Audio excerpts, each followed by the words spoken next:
मेरे प्यारे साथियों, आज जो हम टॉपिक्स पढ़ाने जा रहे हैं वो बहुत ही महत्वपूर्ण टॉपिक्स है, जिसको हम लोग त्रिभुज के नाम से जानते हैं। ठीक है, इस टॉपिक से लमसम में कोई भी बोर्ड में, चाहे बिहार बोर्ड रहे, झारखंड बोर्ड रहे, कोई भी बोर्ड में, बोर्ड के एग्जाम में लमसम में 20 मार्क्स पूछे जाते हैं। हम लमसम बोल रहे हैं, याद रखिएगा, ज़्यादा भी हो सकता है इससे। तो 20 मार्क्स पूछे जाते हैं। और यही नहीं, आप कोई भी एग्जाम में बैठिए, चाहे आप ग्रुप डी में बैठिए, रेलवे वगैरह, किसी भी एग्जाम में बैठिए, 1 डे 2 डे, जितने भी एग्जाम होते हैं सब में ये पूछे जाते हैं। और बहुत ही महत्वपूर्ण टॉपिक्स हैं, बहुत ही महत्वपूर्ण टॉपिक्स हैं। अगर त्रिभुज, हम लोग क्या होता है कि हम लोग बचपन में 10th में पढ़ते नहीं है, अब डायरेक्ट हमको जो है कंपटीशन में, जब हम कंपटीशन की तैयारी करने लगते हैं, हम लोग पढ़ते हैं तो वहाँ कुछ नहीं समझ में आता, सब 100 फीट ऊपर की तरह से उड़ता है। आइए हम आपको त्रिभुज का दर्शन कराते हैं जनाब, और जरा गौर से दर्शन कीजिएगा जनाब। तो चलिए, अब त्रिभुज, सबसे पहले बात उठता है कि त्रिभुज कहते हैं किसको है। त्रिभुज अगर कहेंगे तो त्रिभुज किसको कहेंगे?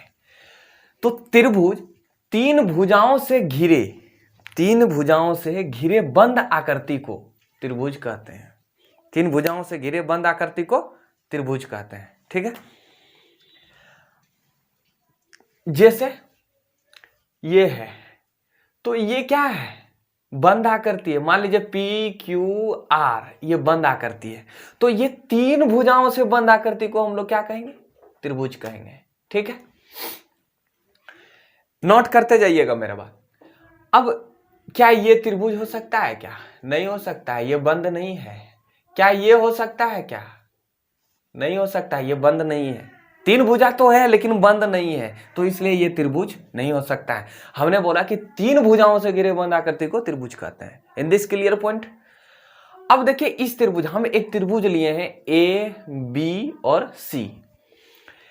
इस त्रिभुज में अगर पूछेगा कि इसका भुजा बताओ, तो भुजा मतलब क्या होता है? हाथ। हम लोग क्या बोलते हैं कि भुजा को हम लोग क्या बोल देते हैं, जैसे हाथ को हम लोग क्या बोलते हैं, भुजा भी बोल सकते हैं। तो इसी तरह त्रिभुज का जो हाथ होता है वो AB, BC और AC, AB, BC और AC।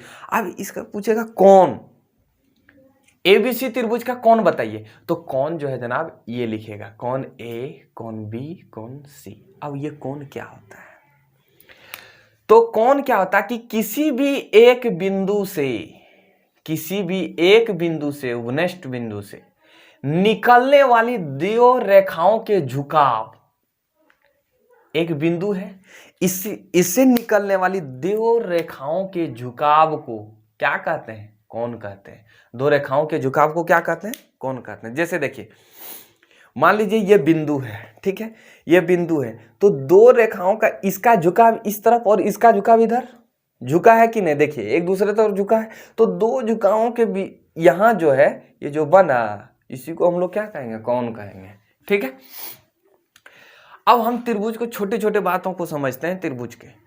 त्रिभुज के तीनों कोनों का योग 180 डिग्री होता है। त्रिभुज के तीनों कोनों का योग कितना होता है? 180 डिग्री होता है।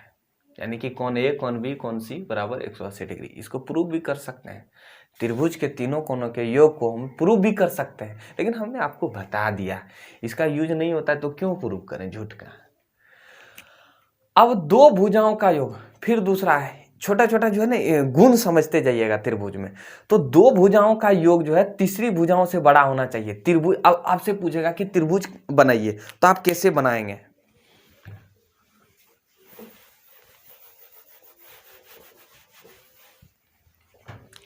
तो देखिए, कहा गया है कि दो भुजाओं का योग तीसरी भुजा से बड़ा होना चाहिए। तीसरी भुजा से बड़ा होना चाहिए। कैसे जनाब? चला देखिएगा। अब मान लीजिए आपको बोला कि आप एक त्रिभुज बनाइए, तो त्रिभुज बोला कि इतना इतना भुजा का आप त्रिभुज बनाइए, तो क्या अगर मान लीजिए एक भुजा 3 सेंटीमीटर है, एक 5 सेंटीमीटर है, 1 सेंटीमीटर है, क्या यह त्रिभुज बना?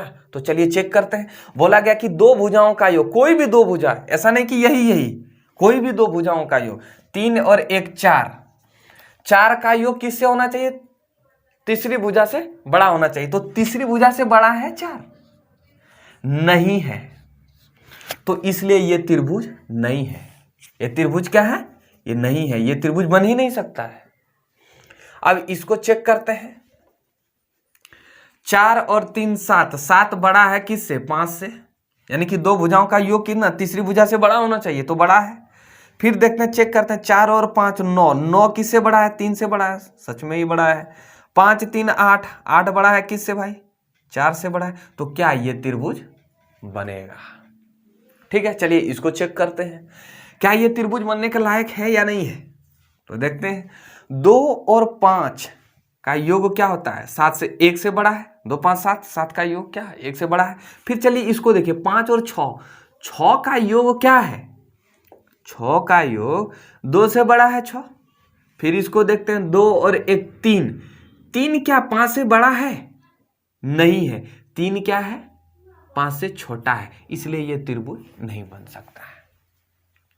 ठीक है, अब देखिएगा, त्रिभुज के बहिष्कोण का योग सामने वाले कोण के बराबर होता है। बहिष्कोण क्या कहते हैं, अंतः कोण मतलब अंदर, अंदर के कोण को क्या कहते हैं, जैसे कोई भी त्रिभुज है, एक त्रिभुज है, ठीक है, एबीसी एक त्रिभुज है, तो एबीसी के अंतः कोण को, अंदर के कोण को अंतः कोण कहते हैं। अब देखिए, हमने आपको बताया कि त्रिभुज के तीनों कोणों का योग 180 डिग्री, तो ये मान लीजिए एक कोई रेखा है, तो कोई भी रेखा अगर खींचे, उस पर अगर डालें इस तरह का, तो इसका जो मान होता है 180 डिग्री होता है। इसमें जो कोण बनाया जाता है वो 180 डिग्री का होता है। तो मान लीजिए ये रेखा इधर बढ़ा, ये भी रेखा इधर बढ़ना चाहा होगा, तो यहाँ जो है, यहाँ का जो, यहाँ मान लीजिए एक थीटा कोण मान लीजिए थीटा, और यहाँ एक्स मान लीजिए, इसको वाई मान लीजिए, इसको जेड मान लीजिए। ठीक है, तो इसमें कहा गया कि जो बहिष्कोण या बहिष्कोण मतलब बाहरी कोण कौन हो गया, थीटा। तो थीटा का मान क्या होगा कि दोनों सामने वाले कोण के योग के बराबर होता है। सॉरी, हमने योग लिखना भूल गया। सामने वाले त्रिभुज के बहिष्कोण का योग, सॉरी, त्रिभुज के बहिष्कोण का मान सामने वाले कोण के योग के बराबर होता है। ठीक है, तो ये थीटा है, तो थीटा का मान क्या होगा, ये दोनों कोण के बराबर होगा, यानी कि थीटा का मान जो होगा कोण वाई प्लस कोण जेड। ठीक है, कोण वाई प्लस कोण जेड, या इसको दूसरे तरफ से हम लिख सकते हैं। कैसे लिख सकते हैं, जरा गौर फरमाइएगा जना। हम लिख सकते हैं कि थीटा बराबर 100, अब देखिए इसको ऐसे फिगर मान लीजिए, ठीक है, एक थीटा और एक वाई मान लीजिए, तो हमको पता है कि इस तरह का अगर फिगर रहे तो उसका मान क्या होता है, इसके कोण का मान क्या होता है, यहां से यहां का कोण का मान क्या होता है 180 डिग्री। तो हमसे पूछेगा कि ये थीटा निकालिए, तो 180 में वाई घटा देंगे तो ये निकल जाएगा बहिष्कोण। तो हमने थीटा को क्या माना, बहिष्कोण माना, थीटा, इसको थीटा कहा जाता है। ठीक है, हमने थीटा को क्या माना, एक बहिष्कोण माना। तो हम ये दो फॉर्मूला लिख सकते हैं, बहिष्कोण को हम निकालने के लिए दो फॉर्मूला लिख सकते हैं, एक थीटा बराबर कोण वाई प्लस कोण जेड, या एक थीटा बराबर कोण 180 degree minus Y. In this clear point जनाब। अब देखिए, एक छोटा सा वर्ड है जिसको हम लोग बहुभुज कहते हैं, यानी कि इंग्लिश में पॉलीगॉन कहते हैं। ठीक है, अब पॉलीगॉन कहते हैं किसको है, तो हमने आपको बताया कि 3 भुजाओं से घिरे बंद आकृति को क्या कहेंगे, त्रिभुज कहेंगे। अब बहुभुज किसे कहते हैं, तो 3 या 3 से अधिक भुजाओं से घिरी हुई बंद आकृति को हम लोग क्या कहेंगे, बहुभुज कहेंगे। 3 या 3 से अधिक। अब देखिए, त्रिभुज क्या है, बहुभुज है। त्रिभुज क्या है, बहुभुज है। क्यों, 3 या 3 से, 3 रेखा से घिरे बंद आकृति है। अब देखिए, ये क्या है, 4 रेखाओं से घिरे बंद आकृति को हम लोग क्या कहेंगे, चतुर्भुज। 4 भुजाओं से बंद आकृति, घिरे बंद आकृति को चतुर्भुज। 5 भुजाओं से घिरे बंद आकृति को, ये 5 भुजा हुआ, सॉरी, ये 5 भुजा हुआ, 5 भुजाओं से घिरे बंद आकृति को क्या कहेंगे, पंचभुज। 6 भुजाओं से घिरे बंद आकृति को क्या बोलेंगे जनाब, पंचभुज, सॉरी, षष्ठभुज। 7 भुजाओं से घिरे बंद आकृति को क्या बोलेंगे, सप्तभुज। 8 भुजाओं से घिरे बंद आकृति को क्या बोलेंगे, अष्टभुज। चलते रहेंगे, जब तक जिंदा है तब तक चलते रहेंगे। इसके बाद जो है हम पढ़ाते हैं आपको, ठीक है, अब हम जो है आपको त्रिभुज के प्रकार के बारे में बताएंगे। ठीक है, त्रिभुज कितने प्रकार के होते हैं? तो त्रिभुज को दो आधार पर बांटा गया है। कौन कौन आधार पर? कोण के आधार पर और एक भुजा के आधार पर।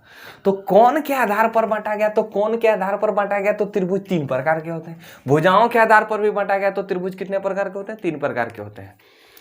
कोण के आधार पर बांटा गया तो सबसे पहले समकोण त्रिभुज, राइट एंगल ट्रायंगल। अब समकोण त्रिभुज किसे कहते हैं? तो ऐसे त्रिभुज जिसमें एक कोण का मान 90 डिग्री हो, जिसमें एक कोण का मान कितना हो? 90 डिग्री हो। हम शॉर्ट में लिखे हैं, आप हम जो बोलते जाएंगे वो लिखते चलिएगा, ठीक है।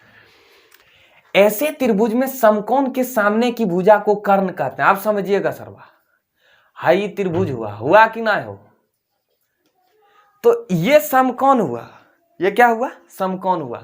तो ये जो सामने वाली जो भुजा है, ये जो भुजा है यानी कि जो ढाल है, इस तरह जो ढलुआ जैसा दिख रहा है, उसको हम लोग क्या कहेंगे चचा? कर्ण। क्या कहेंगे हो? कर्ण। यानी इंग्लिश में क्या बोलते हैं? हाइपोटेनियस, ठीक है, हाइपोटेनियस, ठीक है। और ये क्या हुआ? लंब। अगर मान लीजिए ऐसे समझिएगा, ये जमीन है, ये जमीन है कि नहीं? तो इसको आधार बोलेंगे, नहीं बोलते हैं कि पिलरवा जो है, मान लीजिए यहाँ पिलर इसको गांथ दिए, ऐसे करके पिलर खड़ा कर दिए, तो ये जो जमीन है वो उसको बेस बोलते हैं, यानी आधार बोलते हैं। और ये जो पिलरवा जो उठा दिए, यानी कि जो पिलर जो खंबा उठा दिए, इसको लंब बोलेंगे। लंब मतलब सीधा। और इस तरह जो ढलुआ जैसा बन गया गुरु, उसको हम लोग क्या बोलते हैं? उसको कर्ण बोलते हैं। क्या बोलते हैं? कर्ण। कर्ण, कर्ण, कर्ण। तो जो ये जो है 90 डिग्री वाला है, तो 90 डिग्री के जो सामने वाला भुजा है उसको कर्ण कहते हैं। उसको क्या कहते हैं? कर्ण कहते हैं। कर्ण। यह पाइथागोरस प्रमेय को पालन करता है। ये पाइथागोरस प्रमेय क्या होता है? एकदम अभी थोड़ा जो है ना समेटिए ना मन को, इसके बाद हम आगे चल के बताएंगे पाइथागोरस प्रमेय, एकदम प्रूव भी कर देंगे, टेंशन नहीं कीजिए आप जरा। यह पाइथागोरस प्रमेय का पालन करता है। ये पाइथागोरस प्रमेय क्या होता है? सुन लीजिएगा क्या होता है। कर्ण स्क्वायर बराबर एच स्क्वायर बराबर P square plus B square, यानी कि कर्ण स्क्वायर बराबर लंब स्क्वायर प्लस आधार स्क्वायर होता है। क्या होता है? आगे चल के बताएंगे। और समकोण त्रिभुज का क्षेत्रफल होता है 1/2 गुना आधार गुना ऊंचाई, ठीक है। इतना इसका हम डिटेल अभी कर दिए। इसके बाद फिर आगे चल के हम बताएंगे, बहुत अच्छा से इसका विस्तार करेंगे। आप टेंशन नहीं कीजिए, आप एकदम मन से पढ़िए, हम आपको सारा विस्तार करेंगे जनाब। अब न्यून कोण, तो न्यून कोण प्रत्येक कोण 90 डिग्री से कोण कम हो। न्यून कोण किसके? न्यून मतलब कम होता है। ये देखिए, ये 90 डिग्री और ये न्यून मतलब कम होता है। तो जिस कोण का मान 90 डिग्री से कम हो उसको क्या बोलेंगे? न्यून कोण कहेंगे, ठीक है। और अधिक कोण, यानी अधिक मतलब ज्यादा, तो 90 डिग्री से अधिक हो उस कोण को हम लोग क्या कहेंगे? अधिक कोण, ठीक है। इंग्लिश में क्या बोलते हैं? Obtuse angle. इसको इंग्लिश में क्या बोलते हैं? एक्यूट न्यून कोण, ठीक है। अब भुजाओं के आधार पर हम बांटते हैं। तो भुजाओं के आधार पर तीन होते हैं। कौन कौन? समबाहु, समद्विबाहु और विषमबाहु। सम मतलब क्या होता है सर? बराबर। समद्वि, सम मतलब बराबर, द्वि मतलब दो, बाहु मतलब भुजा, जिसकी दो भुजा बराबर हो। विषम मतलब एको भुजा ना, विषम मतलब एकदम सम, उसको क्या बोलेंगे? विषम। समबाहु त्रिभुज, इंग्लिश में इक्विलैटरल ट्रायंगल। तो समबाहु मतलब जिसके तीनों भुजा बराबर हो। ये त्रिभुज जिसके तीनों भुजा बराबर, ए बी सी, तीनों भुजा क्या होना चाहिए चचा? बराबर होना चाहिए। उसी को क्या बोलेंगे? समबाहु त्रिभुज। क्षेत्रफल क्या होता है? तो √3/4 इंटू भुजा स्क्वायर, इसका क्षेत्रफल होता है। किसका? तो समबाहु त्रिभुज का। समद्विबाहु मतलब जिसके दो भुजा बराबर हो, दो ये भुजा बराबर हो, ए बी सी, इसका ये भुजा बराबर नहीं हो, दो ये भुजा बराबर। सम मतलब बराबर, द्वि मतलब दो, बाहु मतलब भुजा, इसके दो भुजा बराबर हो उसे समद्विबाहु त्रिभुज कहते हैं।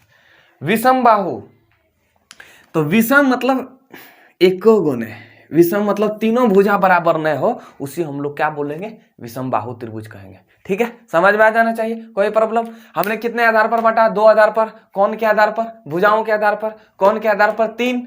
समकोण त्रिभुज, न्यून कोण त्रिभुज, अधिक कोण त्रिभुज। समकोण त्रिभुज, एक कोण का मान 90 डिग्री हो, इसमें 90 डिग्री से कम हो, इसमें 90 डिग्री से आधा हो। उस समबाहु त्रिभुज में क्या कहा कि जिसके तीनों भुजा बराबर हो। समद्विबाहु में जिसके दो भुजा बराबर हो। विषमबाहु में एको को भुजा बराबर न हो, यानी तीनों भुजा बराबर न। अच्छा, अब यहाँ बोलिए तीनों भुजा कैसे लिखा? तो त्रिभुज है तो चार भुजा लिखेंगे का? तीन भुजा लिखेंगे मर्दे? चलिए जरा गौर से देखिएगा जनाब। सर्वांशम यानी कि कॉन्ग्रुएंस। सर्वांशम किसे कहते हैं? सर्वांशम, सर्व जोड़ अंग और सम, यानी कि सभी अंग समान हो। सभी अंग समान मतलब क्या है? ऐसे हाथा एगो हाथा इतना बड़ो और ये भी हाथा क्या हो उतना ही बड़ा हो, एगो हाथा इतना छोटा एगो हाथा इतना अगर छोटा रहेगा तो उसको सर्वांशम नहीं कहेंगे। जिसके सभी अंग क्या हो?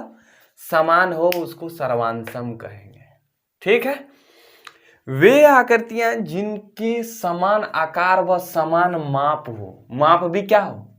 समान हो, उसे सर्वांशम कहेंगे। ठीक है। सर्वांशम को इस तरह से दर्शाते हैं, देख लीजिएगा ऐसे, यहाँ बराबर दे लीजिएगा और इसको तनी पानी जैसा बहा दीजिएगा, इसको सर्वांशम कहेंगे। अब देखिए सर्वांशम कैसे पहचाने? एक दूसरे को अगर ऊपर रख दें, देखिए ये हाथ है, इसको अगर हम एक दूसरे को ऊपर रखने पर ये ढक लिया कि नहीं, तो ये अगर ढक लिया तो हमारा हाथ क्या है? सर्वांशम आकृति का है। अगर एक दूसरे को ढक ले तो वो सर्वांशम है। वो आकृतियां क्या है? सर्वांशम है। जरा इधर देखिएगा, एक त्रिभुज है एबीसी। ठीक है, हम 4 त्रिभुज को लिए हैं। पहला त्रिभुज एबीसी, इसके एक भुजा 4.5, दूसरी 5, तीसरी 4। दूसरा त्रिभुज है PQR, 4, 5, 4.5। ठीक है। अब ये तो क्या ये चारों जो है सर्वांशम है? चारों त्रिभुज सर्वांशम है? तो देखिए कैसे पकड़ेंगे इसको। सबसे पहले अगर इसको एक भुजा 4.5 है, सबका ये तीनों का माप क्या है? समान है, लेकिन इसका माप क्या है? समान नहीं है। इसमें 5 सेंटीमीटर और ये भी 5 सेंटीमीटर और ये भी 5 सेंटीमीटर है, तो इसमें माप समान नहीं है। आकृति तो समान है लेकिन माप इसमें क्या है? समान नहीं है। और हमने क्या कहा है कि समान आकार व समान माप भी हो, माप भी समान हो और आकार भी समान हो। तो चलिए देखते हैं। अब देखिए इसका, अब इसमें चलिएगा, माप समान है लेकिन आकृति समान है, दिख रहा है आकृति समान है। इसमें क्या है? त्रिभुज जो है उल्टा है और इसमें सीधा त्रिभुज है, और इसमें देखिएगा अजबे ढंग का है। तो इसको कैसे पकड़ना है? अब इसको तोड़ मड़ोड़ के त्रिभुज को अगर इसमें सटा दीजिएगा, इस पर अगर ढक दीजिएगा, इस त्रिभुज पर ढक दीजिएगा तो ढका जाएगा। अगर इसको घुमा के ढकेगा, ये 4 वाला को इधर कर दीजिएगा और 5 वाला को इधर कर दीजिएगा, 4.5 वाला को इधर कर दीजिएगा तो ये ढका जाएगा। चाहे घुमा दीजिएगा तो ये ढका जाएगा, तीनों ढका जाएगा। लेकिन ये नहीं ढकाएगा, ये 5 है तो किसको ढकेगा? ठीक है, ये 5 ये ढकाएगा, फिर दूसरा नहीं ढकाएगा, आगे बढ़ जाएगा। 4.5 है, ये 5 है तो नहीं ढकाएगा। तो ये तीनों जो है, तीनों आकृति, ये और ये सर्वांशम है और ये सर्वांशम नहीं है। ठीक है, समझ में आ जाना चाहिए। सर्वांशम मतलब क्या? सभी अंग समान हो। सभी अंग क्या समान? फिर से यहां एक बार फिर से देखिए जनाब, ये है और दूसरा जो है ABCDEF, ये 4 है, ये 5 है, ये 3 है, ये 3 है, ये 4 है, ये 5 है। ठीक है, तो अब देखिए सबका माप क्या है? समान है। 4 सेंटीमीटर, 4 सेंटीमीटर, 5, 5, 3, 3। ठीक है, लेकिन क्या है? आकृति समान नहीं है। आकृति को अगर समान है, ये आकृति जब माप समान है तो आकृति भी समान होगा। तो कैसे? इसको क्या कीजिएगा? थोड़ा घुमा दीजिए, ये 4 सेंटीमीटर को ऊपर उठा दीजिए, ऐसे कर दीजिए। 4 सेंटीमीटर को ऊपर उठा दीजिएगा, ये 5 यहाँ आ जाएगा, ये 3 यहाँ समा जाएगा, तो ये ढका जाएगा। जैसे हम देखिए हाथ, ये क्या है? अगर इसको ढकने के बाद इसको ढका जाए तो ये क्या है? सर्वांशम है। ठीक है, समझ में आ जाना चाहिए सर्वांशम। अगर 2 त्रिभुज, इसको, ये इंपॉर्टेंट है, अगर 2 त्रिभुज सर्वांशम है तो संगत कोण और संगत भुजा बराबर होगा। ये फंसा दिया। आप देखिए क्या होता है, इसको समझिएगा। मान लीजिए 2 त्रिभुज है ABC और PQR। ये क्या बोल रहा है कि सर्वांशम, ये दोनों त्रिभुज क्या है? सर्वांशम है। सर्वांशम को ऐसे दर्शाइएगा। ठीक है, अगर ये दोनों सर्वांशम है तो संगत कोण और संगत भुजा क्या होगा? बराबर होगा। अब संगत कोण, ये त्रिभुज ABC है, सर्वांशम है, त्रिभुज पी क्यू आर। अब आपसे पूछेगा कि संगत कोण बताइए इसका, तो चलिए जनाब संगत कोण बताते हैं। तो इसको मत देखिए, संगत कोण में आप फंस जाइएगा, अगर उल्टा पुल्टा के दे देगा ना तो आप फंस जाइएगा। तो संगत कोण आप तो यहां इसमें आसान से पकड़ रहे हैं, आप इसमें आसानी से पकड़, ए बी ये बराबर, ये दोनों भुजा ये ए बी और पी क्यू दोनों बराबर जैसा दिख रहा है, तो समझ जाइएगा कि ये सॉरी ये कोण और ये कोण और ये कोण ये दिख रहा है, लेकिन भुजा में फंस जाइएगा। अब देखिए संगत भुजा और संगत कोण की बात कर रहे हैं, तो संगत भुजा में हम क्या बात करते हैं, तो संगत भुजा में आप देखिएगा ए बी अगर इस तरह सीधा आकृति बना रहा है तो आप आराम से लिख दीजिएगा, लेकिन जब इसी तरह अगर यही आकृति को इस तरह बना देगा ए बी सी और इसको इस तरह बना देगा पी क्यू आर, तब क्या कीजिएगा, आप बोलेगा कि ये सर्वांशम है, ये दोनों त्रिभुज सर्वांशम है, तो इसका भुजा ज्ञात कीजिए, इसका संगत भुजा ज्ञात कीजिए, संगत कोण ज्ञात कीजिए। तो यही पकड़िएगा, संगत कोण की अगर बात करेगा तो संगत कोण बराबर है, तो यहां पकड़िए, बोला है कि त्रिभुज एबीसी और त्रिभुज पी क्यू आर है, तो संगत कोण क्या होगा, बराबर होगा, तभी ना सर्वांशम होगा। संगत कोण क्या होगा, बराबर होगा, और संगत भुजा भी क्या होगा, बराबर होगा। तो संगत कोण यानी कि कोण ए, इसे पकड़िएगा, आकृति को मत देखिए, कोण ए यानी कि कोण जो ए है, कोण ए कोण पी, कोण ए बराबर कोण क्या हो जाएगा पी, और फिर क्या हो जाएगा कोण बी बराबर कोण क्यू, कोण बी बराबर कोण क्यू, फिर क्या हो जाएगा दूसरा कोण सी बराबर कोण आर, ठीक है, कोण सी बराबर कोण आर। फिर संगत भुजा की बात करेगा, तो संगत भुजा में क्या देखना है, तो संगत भुजा में यहां देखिए ए बी, भुजा क्या होता है ए बी, दो होता है, एक ही कोण होता है तो एक ही ना होता है, सिर्फ ए लिख सकते हैं, भुजा कोण में दो नहीं लिख सकते, ए बी कोण नहीं लिख सकते हैं। तो संगत भुजा की बात करेगा तो भुजा ए बी बराबर पी क्यू, बी सी बराबर क्यू आर, फिर ए सी बराबर पी आर, ठीक है। अब इसमें बात करेगा, आप देखिए इसमें क्या करेगा, बोलेगा कि त्रिभुज ए बी सी जो है सर्वांशम है भाई, कोण पी क्यू आर सर्वांशम है, तो इसका संगत कोण और संगत भुजा क्या होगा, तो संगत कोण क्या निकालना है, चलिए संगत कोण पहले निकाल लेते हैं जनाब। संगत कोण, अब इसमें तो उसमें तो आकृति सीधा था तो आप आराम से भुजा निकाल लिए, अब इसमें कैसे निकालना है, तो संगत कोण और संगत भुजा देखिए, संगत कोण पहले देखिए, तो संगत कोण क्या है, कोण ए है, कोण पी है, कोण ए यानी कि कोण ए बराबर कोण पी, कोण ए बराबर कोण पी, फिर कोण बी बराबर क्या होगा जनाब कोण क्यू, फिर कोण सी बराबर क्या हो जाएगा कोण आर, ठीक है। इससे पकड़िएगा, संगत कोण की बात करेगा तो इससे पकड़िएगा, आकृति को नहीं देखिएगा। अब संगत भुजा की बात करें तो क्या करना है, संगत भुजा की बात करें तो कोण भुजा ए बी बराबर ये पी क्यू, फिर बी सी बराबर क्यू आर, फिर ए सी बराबर पी आर। उम्मीद करते हैं कि आपको समझ में आ गया होगा संगत भुजा और संगत कोण। आइए हम इसके बाद जो है समरूप त्रिभुज के बारे में बताते हैं। अब हम लोग समरूप आकृति के बारे में पढ़ेंगे। हमने आपको सर्वांशम के बारे में पढ़ा दिया, समरूप आकृति। तो समरूप किसे कहते हैं, सम मतलब बराबर, रूप मतलब जिसका रूप बराबर हो उसे समरूप कहते हैं, जिसका रूप समान हो उसे समरूप कहते हैं। लेकिन याद रखिएगा समरूप में रूप समान होना चाहिए, रूप समान होना चाहिए, लेकिन साइज समान होना आवश्यक नहीं है, जरूरी नहीं है, हो भी सकता है। हम लिखें आवश्यक ना हो, साइज समान, साइज को हिंदी में अमाप बोलते हैं, ठीक है। साइज समान होना आवश्यक नहीं है, ठीक है। अब जैसे मान लीजिए हम हैं,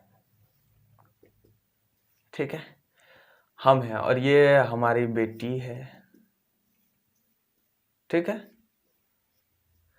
अब दोनों में अगर हम गोरा देखने में है और हमारी बेटी भी गोरा देखने में, तो जरूरी नहीं है कि दोनों का साइज समान रहे, हो सकता है छोटा बड़ा भी हो सकते हैं, याद रखिएगा। तो उसको हम लोग समान करेंगे। अगर देखने में दोनों क्या है, रूप दोनों का क्या है, गोरा गोरा दो, यानी कि दोनों अगर मान लीजिए काला है तो दोनों काला है या दोनों गोरा है, रूप समान है, लेकिन साइज समान होना आवश्यक नहीं है, क्योंकि साइज बेटी का साइज हमसे छोटा ही होगा। समरूप को इस तरह दर्शाते हैं, समरूप को इस तरह देखिए, और सर्वांशम को ऐसे बराबर दे के पानी बहा दीजिएगा तो ये सर्वांशम हो जाएगा, इसको हटा दीजिएगा तो ये समरूप हो जाएगा। ठीक है। अब समरूप दो त्रिभुज समरूप कब होंगे, तो दो त्रिभुज तभी समरूप होंगे जब उनके संगत कोण बराबर हो और संगत भुजाओं का अनुपात बराबर हो। संगत भुजाओं का अनुपात क्या हो, बराबर हो। चलिए देखते हैं, मान लीजिए दो त्रिभुज है A B C P Q R, तो ये त्रिभुज है, दोनों क्या बोल रहा है कि समरूप है। तो समरूप है तो संगत कोण क्या होना चाहिए, बराबर होना चाहिए। संगत कोण फिर हमने बताया कि ये कॉन्सेप्ट पकड़िएगा, कोण ए बराबर कोण पी, कोण बी बराबर कोण क्यू, कोण सी बराबर कोण आर। अब संगत भुजाओं का अनुपात, अनुपात मतलब भागा होता है, याद रखिएगा। संगत भुजा, चलिए भुजा किसको देखते हैं। तो भुजा क्या हुआ, ए बी। भुजा हमने बताया ना कि भुजा जब भी होता है तो दो में लिखते हैं, सिर्फ ए ही नहीं लिखेंगे, ए बी भी लिखेंगे या ए सी बी सी जो भी लिखना है। अब देखिए अब कोई बोलता है कि ए बी सी ही क्यों लिखते हैं, कुछ भी नाम ले सकते हैं, 1 2 3 भी मान सकते हैं, 4 5 6 भी मान सकते हैं, लेकिन उसमें कंफ्यूज हो जाते हैं आप। तो क्या होता है कि ए बी यानी कि भुजाओं का अनुपात ए बी बटे पी क्यू, अनुपात पूछा है, अनुपात बोला गया है, तो ए बी बटे पी क्यू बराबर बी सी बटे क्यू आर, फिर ए सी बटे इसका पी आर, यानी कि संगत भुजाओं का अनुपात क्या होना चाहिए, बराबर होना चाहिए। चलिए फिर एक देखते हैं, मान लीजिए ये त्रिभुज है, एक कोण है 50 डिग्री 60 डिग्री 70 डिग्री 50 60 70, ठीक है। कोण क्या है, बराबर है, देखने से 50 50 60 60 70 70, तो क्या जो है भुजा क्या होगा, भुजाओं का अनुपात क्या होगा, ये भी बराबर होगा, यानी ए बी बटे पी क्यू, बी सी बटे क्यू आर, ए सी बटे पी आर। समझ में आया कि नहीं। अब कोई भी समबाहु त्रिभुज है, समबाहु मतलब जिसके सभी भुजा बराबर है, मान लीजिए ए बी सी एक समबाहु त्रिभुज है, सभी भुजा बराबर है, तो एक मान लीजिए ए बी भुजा है 1 सेंटीमीटर, ये 1 सेंटीमीटर, ये भी 1 सेंटीमीटर, ये 2 सेंटीमीटर ले लिए, ठीक है। अब यदि ए बी सी त्रिभुज ए बी सी और आर एन क्यू त्रिभुज दोनों अगर समरूप है, तो यानी कि भुजाओं का अनुपात यानी ए बी बटे आर एन, ए बी बटे आर एन बराबर, ए बी का मान कितना है, यहां से लिख लीजिए 1/2, ठीक है। बी सी बटे एन क्यू, बी सी बटे एन क्यू बराबर 1/2, फिर ए सी बटे आर क्यू, ए सी बटे आर क्यू बराबर 1/2, ठीक है।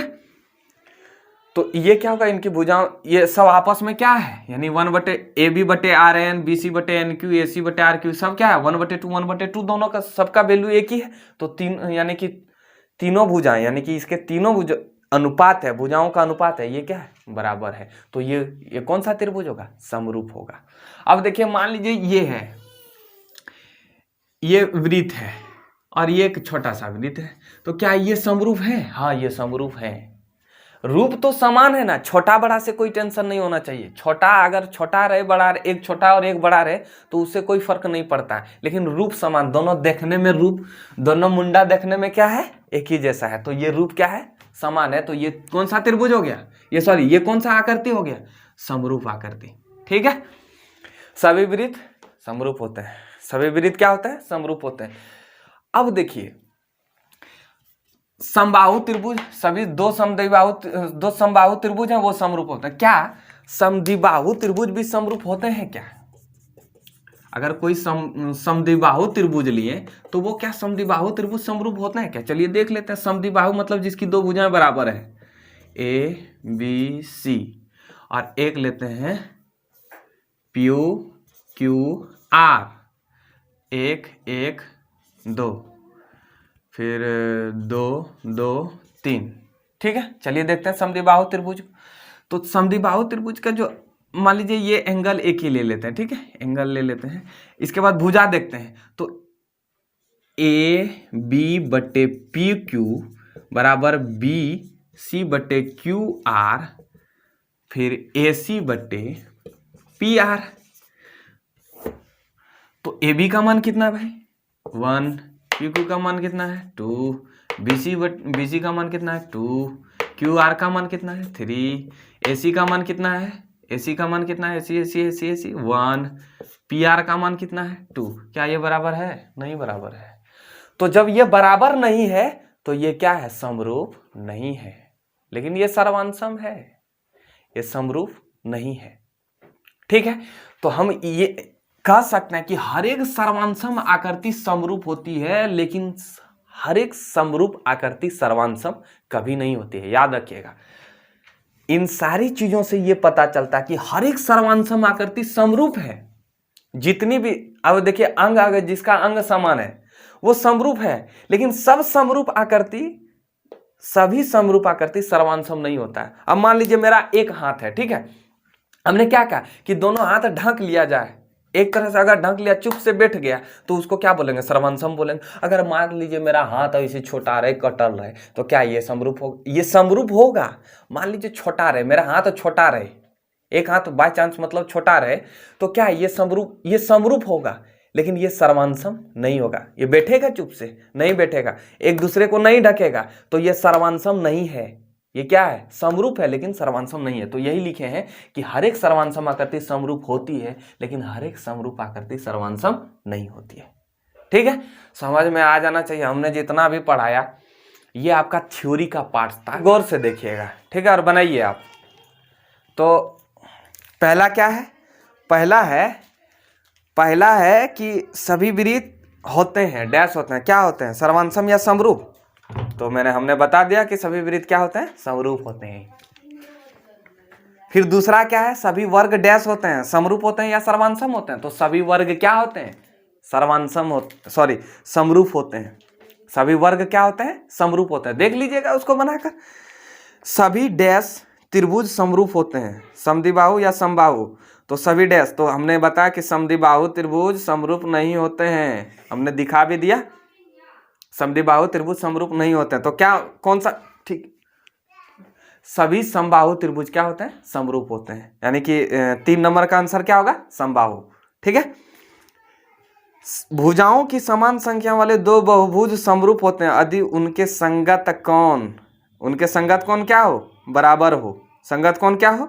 बराबर हो। और संगत भुजाएं क्या हो? समानुपाती हो, यानी कि एक दूसरे के अनुपात हो। यानी कि हमने बताया, आपको क्या बताया कि 2 त्रिभुज समरूप तभी होंगे जब उनके संगत कोण बराबर हो और उनकी संगत भुजाएं एक ही अनुपात में हो। समझ में आया कि नहीं हो? ठीक है, अब जो है अब इसको जो है हम थेल्स प्रमेय, या जो थेल्स प्रमेय है, इसके बाद हम धीरे धीरे प्रमेय को पढ़ाएंगे। इसके बाद इनको जो है, जैसे त्रिभुज का वीडियो है, हमने कई पार्ट में बांट दिया है, part A, part B, part C. Tension नहीं कीजिएगा, समझ में आ जाना चाहिए। पार्ट से कोई मतलब नहीं है। अगर हम 4 पार्ट में 5 पार्ट में बांट देंगे तो उससे टेंशन नहीं होना, लेकिन आपको समझ में आ जाना चाहिए। अगर समझ में नहीं आए ना तो कुछ नहीं कीजिएगा, कमेंट बॉक्स धरल है, आपके लिए धरल है। एकदम सुशील हाथ से आराम से आप कमेंट कर दीजिएगा कि सर समझ में नहीं आए। उम्मीद करते हैं फिर हम कोशिश करेंगे आपको समझाने के लिए। और आप बुक नहीं बनाइएगा, सिर्फ हमको फॉलो कीजिएगा। हम आपको सारा क्वेश्चन बनवा देंगे। और कुछ नहीं, आप जो है मेरे डिस्क्रिप्शन बॉक्स में हम डाल देंगे PDF। हम टाइप वाइज में तोड़ दिए हैं त्रिभुज को। ठीक है, हम डिस्क्रिप्शन बॉक्स में डाल देंगे, आप एकदम आराम से उसी को फॉलो कीजिएगा ना। खूब प्रैक्टिस कीजिएगा। मैथ प्रैक्टिस नाम का चीज ही है। अगर मैथ आप प्रैक्टिस नहीं कीजिएगा ना तो आपसे बनेगा नहीं, समझे कि नहीं? तो खूब प्रैक्टिस कीजिए, मैथ एकदम धुआंधार प्रैक्टिस कीजिए। अगर प्रैक्टिस नहीं कीजिएगा तो मैथ आपका फिसलते चला जाएगा, पता ही नहीं चलेगा सरवाई मैथ होता का है। फिर आपको भास्ट लगने लगेगा, पूरा भारी लगने लगेगा। तो आप जो है पूरा एंजॉय करके आप त्रिभुज पढ़िए। तब तक हम जो है अगला वीडियो में मिलते हैं, और मुझे जाने की इजाज़त दीजिए दोस्त। अब ज़्यादा बड़ा कर देंगे ना तो फिर आप वो वोमिटिंग होने लगेगा। तो नमस्कार, जय हिंद दोस्तों।